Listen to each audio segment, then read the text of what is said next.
Good afternoon, all. This is Dr. Mahesh M. Onjeri, Assistant Professor from Department of Management Studies, SDM College of Engineering and Technology, Dharwad. I welcome you all to the online class. Okay. This online class is conducted for MBA semester for marketing students in the subject Salesforce Management. Okay, so in the previous class, we have started learning leadership of a sales force. Okay. So today I will continue from here and we will conclude the chapter leadership of a sales force. So I'll take a quick recap of what we had discussed in the previous class. So what is leadership? So we have learned. Then leadership effectiveness, okay, depends upon personal characteristics of the leader and managerial skills of the leader as well as leadership style of the leader. Then we considered certain leadership characteristics and certain managerial skills a successful leader should possess. Then the leadership styles we learned were transactional leadership and transformational leadership. Okay. We also learned the critical leader behaviors for different situations. The two types of leadership behaviors were transactional leader behavior and transformational leader behavior. And the different situations were newly hired, inexperienced rep, veteran rep, the low performance due to burnout, unstable situation, crisis environment, and high performing reps who don't like interference, they like their autonomy. Then we started understanding the tools and techniques used by a leader. So basically these are used, okay, to communicate with the followers or team members. Okay. So in the previous class we have learned what is the personal contact and how it is used by a leader, what are sales reports, what are telecommunications. Okay, so I have learned till here. So from in today's class I'll continue from the printed aids. Okay, so before I go ahead with the printed aids, so I just like to remind you, okay, so in the sales field, okay, in the sales field in India, so if we consider uh, sales sales job profile which involves field sales, where a sales representative travels into the territory, travels throughout the territory and meets the customers in person and tries to promote and sell the product. Okay. So generally, okay, the entry level it will be or lowest level it will be the sales representative. So these sales representatives immediately or directly report to area sales manager. The immediate reporting authority is area sales manager. So for these sales representatives, their respective area sales managers, okay, so will be the leaders because the sales reps are directly in touch with the area sales managers and once or twice in a month the area sales managers work with each of the sales representative who are working under them. So in such cases, what kind of tools and techniques are used by leaders? So we are learning. So the first one, the personal contact. As I said, area sales manager, okay, works with each of the sales representative working under him in different sales territories at least once or twice in a month. So there is a personal contact. All the sales reports are sent to area sales managers and the area sales manager keeps in touch, okay, with his subordinates that are team members or sales representative over the telephone for various purposes. Similarly, some of the printed aids, okay, can be handed over to the sales reps, so who can read and understand the vision of the organization and what the leader of the organization exactly wants. Then meetings. Okay, so when I was into pharmaceutical marketing, there was a monthly sales meeting. Okay, regional level, Karnataka was one region. So at the regional level, okay, so there is a monthly meeting which used to take place in Bangalore. So I used to travel from my sales territory to the place of meeting. Okay, so during the meeting, okay, apart from considering our expense accounts as well as our performance in the month, okay, what percentage of the sales targets are achieved, so they used to always, our area sales managers as well as the regional sales managers used to mentor us. They used to mentor us, Okay, they used to encourage us to put more efforts and perform better. Then indirect supervisory aids. Okay, so like compensation plans. Okay, so a compensation plan itself may act as a supervisory aid. Okay, for example, in the compensation plan, okay, for a sales representative who is traveling throughout the territory, he need to prepare his expense accounts. So each day to which destination he traveled and what is the total distance covered in terms of kilometers is required to be filled in the expense report or sales report of the day. Okay, so based on which he will claim for the reimbursement of fuel charges. So that is the way how compensation plan itself can work as an indirect supervisory aid. And territories. The territories in which the sales reps work, the sales quotas or sales targets that are assigned to each sales reps, the expense account what I explained here, and the sales analysis procedures. So act as indirect supervisory aids. Means supervisory aid means these, okay, components, okay, help a area sales manager or other managers or leaders to keep control over their teammates or sales representatives who are working under them. Okay, so these are made compulsory for the sales reps to produce or submit on a regular basis. So this is okay, the kind of tools and techniques that are used by leaders to basically keep in touch with their team members or followers and inspire them to put more effort and achieve better performance.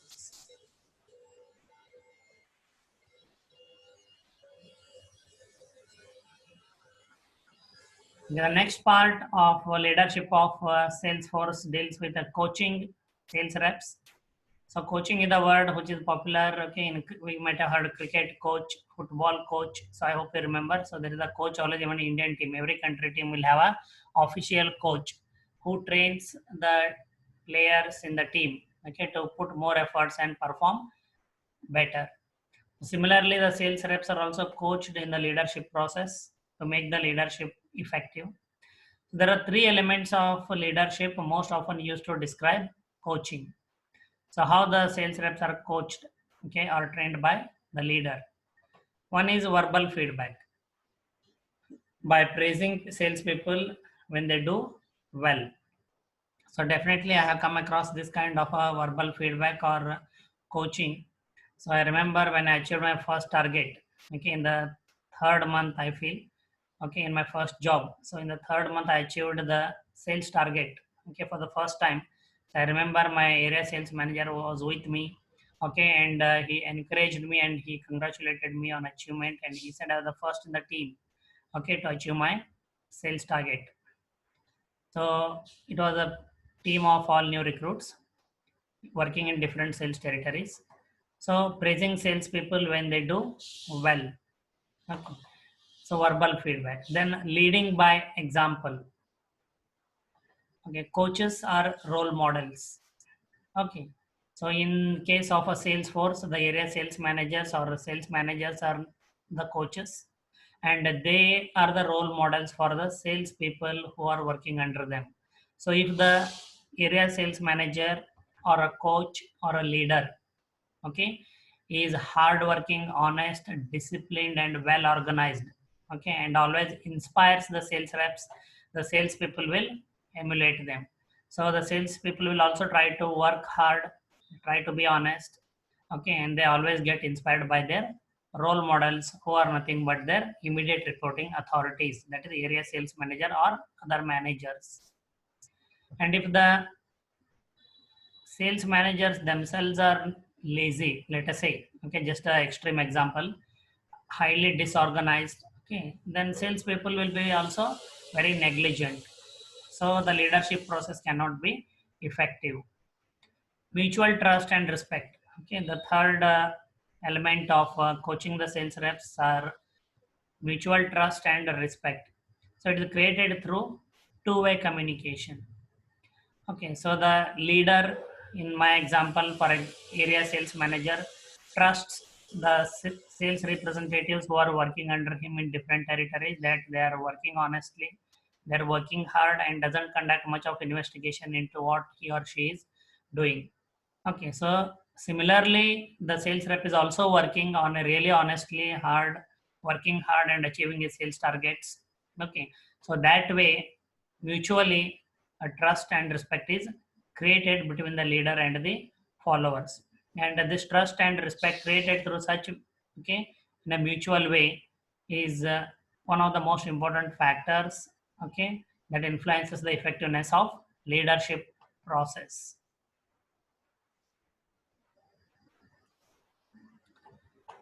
Then, so far we learned what is leadership. Okay, so what are the important factors for effectiveness of leadership? And what are the different leadership styles, under what circumstances which leadership style is more suitable, and the tools and techniques of leadership.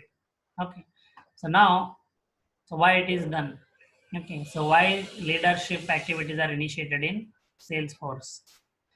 Because they give some productive output or outcomes. Okay, so that is what we are going to learn. What is the outcome of the effective leadership in this PowerPoint slide? Okay, the first important outcome of the effective leadership is a well-trained salespeople. And well-trained salespeople, okay, are always have a higher capacity, higher potential to put high efforts, more efforts, and achieve higher targets. And one more important outcome of the effective leadership is the followers trust their leader, okay, and the leader trusts the followers. So an element of trust is built into the overall environment, and that strengthens the relationship between the managers and the sales representatives, and makes the salespeople, okay, motivates the salespeople to a higher extent. And citizenship behaviors. Okay, these are voluntary behaviors important to the success of the firm. Example, when one rep gives encouragement to a fellow struggling rep. So we call it citizenship behavior. So within a team, okay, so within a team, say for example, one of the two sales reps are working in a same territory. Let us say the territory is very large, so two sales reps are required. So one sales rep is working, and accordingly the sales targets are also divided. So one sales rep is working hard and achieving the targets, whereas the another sales rep in the same territory is not achieving sales target. So in that case, if the leadership process is effective in the organization, in such an organization, the one rep who is performing well gives encouragement to a fellow struggling sales rep. So that is what we call citizenship behaviors. In the absence of effective leadership, okay, the sales reps will be indifferent to each other's problems. Then a better performance. Definitely, well-trained salespeople where there is a trust among the salespeople and who encourage each other. Okay, definitely the performance of such sales force will be higher compared to other sales forces. Then the sales force morale will be always high when the leadership is very effective. A sense of common purpose, that is the organizational goals, and a belief among members that group goals can be attained. So the morale of such a sales force will be very high where the effective leadership exists. Okay, and they try to achieve the common purpose or common goals of the organization. And since they believe each other, like followers trust, okay, the leader trust the followers as well as the sales reps trust each other. A belief among members that group goals can be attained. So such a morale will exist when the leadership is effective in the organization. So you can also understand the importance of effective leadership in managing the sales force. Okay, now I'll pause here for a couple of minutes. And if you have any doubts or questions, I will take your questions. Then I'll proceed with the remaining part of the chapter.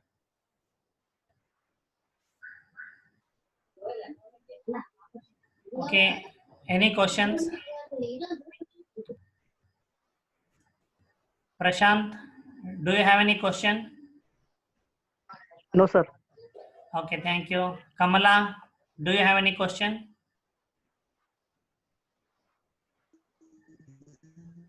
No, sir. Okay, thank you. Any other student? Okay, so if you don't have any queries, then just let me go ahead with the remaining part of the chapter.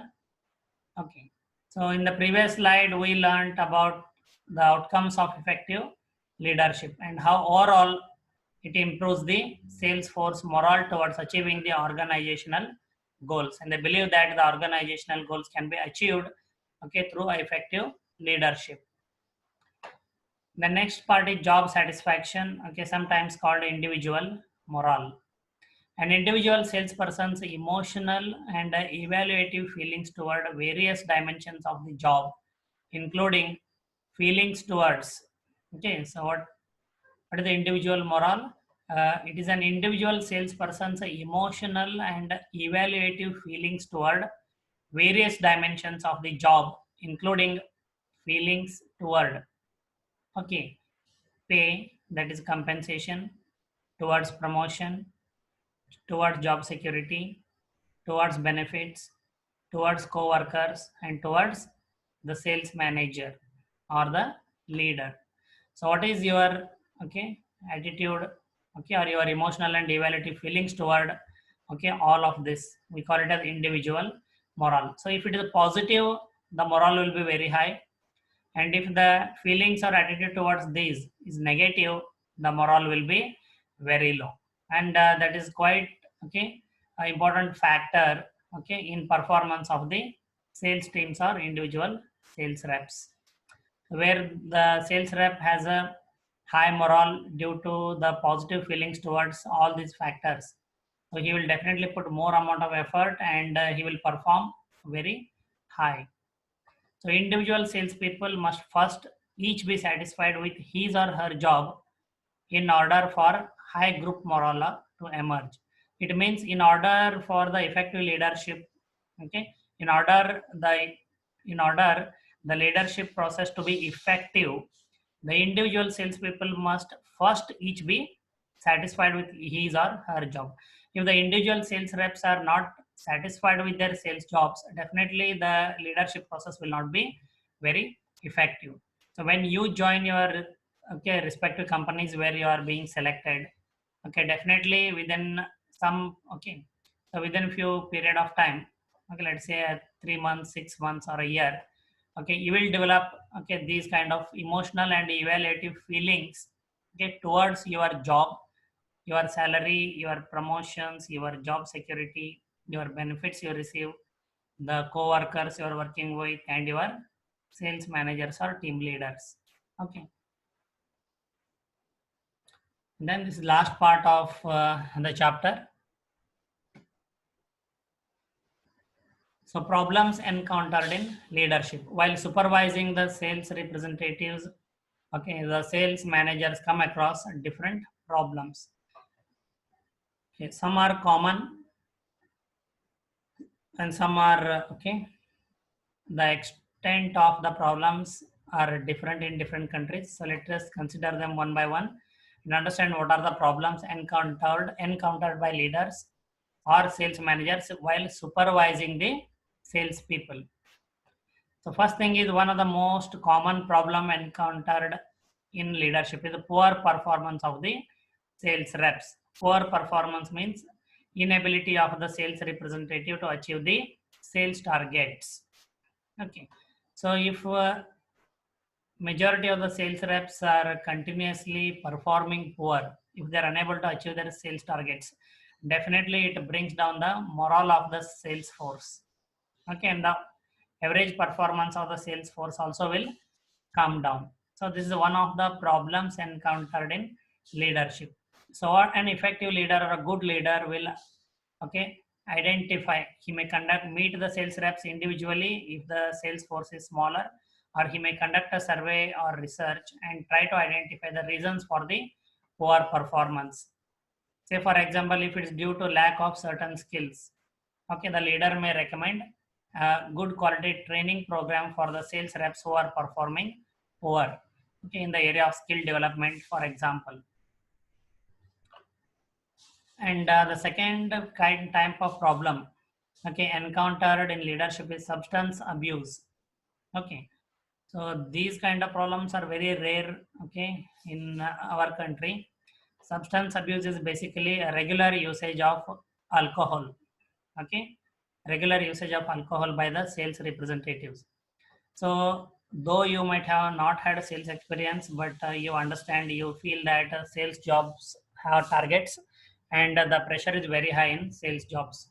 Okay, so when the sales reps start working, okay, so if they feel that there is a lot of pressure on them to perform, okay, and the job profile, okay, asks them to spend more time in the field, okay, and sometimes due to the nature of the job itself, okay, sometimes due to the nature of the job itself. So one of my student, okay, who was working for one of the companies, okay, so his job was to meet the dealers, his job was to meet the dealers, and other than, okay, obtaining new accounts, new account means other than selecting a new dealer, okay, is one more equally important job responsibility was to retain the existing dealers, because on an average each dealer used to give about 1 crore rupee in sales per year. So I repeat, each dealer used to give, okay, around 1 crore rupee in sales. So identifying the new dealer as well as retaining the existing dealers was one of the important responsibilities of the sales rep. So he used to mention me that okay, so when he used to visit the dealers warehouses, okay, so he used to talk to the dealers who are third party dealers, okay, and he used to sit there, okay, talk to them, okay, develop a rapport, and couple of times he used to smoke with, okay, the dealers, okay, and rarely, okay, but he used to go for a cocktail party along with the customers, okay. So under these circumstances a sales rep may come under substance abuse, so he may start drinking on a regular basis, and that regular drinking consumption of alcohol, okay, may put a negative effect on his health as well as on his work performance. So these kind of problems, okay, leaders or supervisors or managers may come across, okay, in their work. So generally the best way to encounter such a problem is mentoring. So if a sales manager identifies that one of his sales reps working under him, okay, so he's addicted to alcohol, okay, due to the nature of the work, okay, he can always, okay, mentor him and try to make him understand, okay, that okay, the habit is not good, the habit is not good, okay, and he may, the sales manager may even recommend the sales rep to consult a doctor, okay. But this, the way now I suggested, or the way a sales manager can approach to the problem differs from country to country, okay. So in our country, okay, so these kind of things are spoken directly and in person, okay, so there is no problem, but different countries have different cultures and there are different methods adopted to deal with substance abuse. And cheating on expense accounts, so I'll explain what is the meaning of expense account. Expense account is, it is about those sales representatives who have to travel extensively throughout their territory. So while traveling, they incur expenses like traveling expenses, lodging expenses, food expenses, okay, and various other expenses, okay. So at the end of each month, they prepare an expense account of the month or expense report for the month and submit it to the company for the reimbursement. And there are quite a chances that the sales representative may, okay, inflate the expenses incurred by him, means he may report more amount in the report than actually he has, okay, spent, okay. So that is an additional cost to the company and it is unethical on account of the sales representative. So sales managers generally keep a track of these expense accounts and try to verify whether the expense accounts are clean and clear. So in case if they identify that sales reps are cheating on expense accounts, means they are increasing the expenses in the report than the actual expenditure they are incurring. So in such a case, definitely the leader or the sales manager can, okay, talk to the sales representatives and try to identify the reasons why he or she is doing it, and he can recommend them, okay, not to do such a cheating on expense accounts. Then third problem encountered in leadership is engaging in unethical behavior. It is about sales reps engaging in unethical behavior. For example, a sales rep, okay, may try to bribe a client. Okay, a sales representative may try to bribe a client, okay, in order to obtain a sales order. Okay, so there are different ways in which a sales rep can bribe the client or customer company. So in case of industrial marketing or B2B marketing, sometimes these things happen. Okay, but always remember that the company has to maintain its reputation and image in the market. So one wrongdoing on behalf of the sales representative will spoil the entire image of the organization. That's why when the manager or leader comes across the sales representative who are engaging in unethical behavior to sell the products, okay, immediately he should bring it to the attention of the sales rep and prohibit or prevent him from engaging into such unethical behaviors. And one of the problems encountered in leadership or in managing or supervising the sales force is the third party sexual harassments. So sexual harassment is basically an unwelcomed advance towards, okay, the sales representatives of the organization. Okay, so it may happen within the organization between the employees or generally, okay, it is found it is done by a third party, means customer of the company. Okay, those customers of the company may ask for a sexual favor from the sales representative of the company in exchange for the sales order. So there are different laws in different countries to deal with such sexual harassments. So in this case, it is better for the leader or sales manager to, okay, pursue the path of law, okay, or follow the path of law and accordingly take an action, okay, or inform the matter to the concerned people in the organization who are appointed to deal with such problems. Okay, so that is how we can understand the different problems, okay, which leaders encounter in supervising the sales force and how they can overcome these problems or how they can approach these problems for solutions. Okay, so that's the end of discussion on leadership of a sales force. Okay, so I'm going to unmute you all. So if you have any queries, please let me know.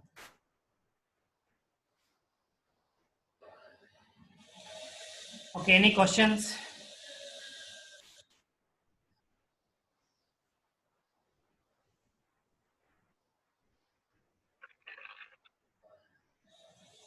Okay, any questions?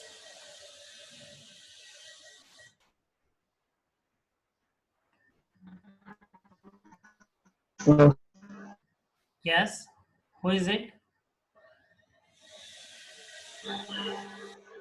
sir, it's me, Ramesh. Hello, who is it? Kindly,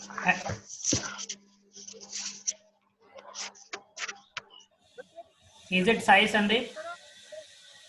No, sir. No, okay. Samir, any Samir questions? No, sir, no, sir. No. Okay. Kamala, any questions?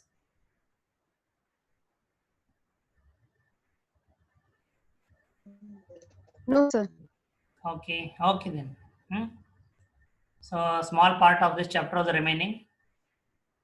So anyway, so I will conclude with this chapter now, leadership of a sales force.